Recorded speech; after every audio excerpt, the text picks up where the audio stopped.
Support NBC உங்களை அன்புடன் வரவேற்கிறது. நாம இன்னைக்கு பார்க்க போறது தமிழ் எண்ணுருக்களை பத்தி தான் பார்க்க போறோம்.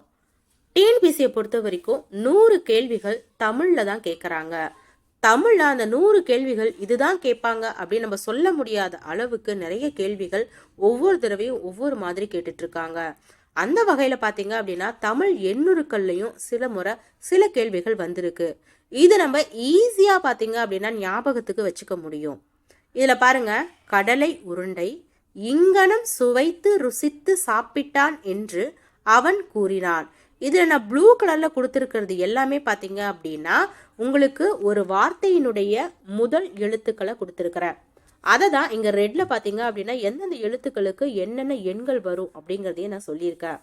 இதுல பாத்தீங்க அப்படின்னா கடலைக்கு காக்கு 1க்கு பாத்தீங்கன்னா கா, உருண்டைக்கு ஊக்கு 2, ஞாக்கு பார்த்தீங்கன்னா 3, சுவைத்து சூக்கு பார்த்தீங்கன்னா 4, ருசித்து 5, சாப்பிட்டான் 8, அடுத்து பார்த்தீங்க அப்படின்னா என்று ஏ, அடுத்து பார்த்தீங்கன்னா அவன் கூறினான்.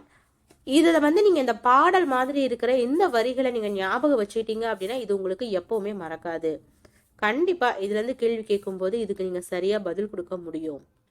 தேங்க்யூ. நெக்ஸ்ட் கிளாஸில் பார்க்கலாம்.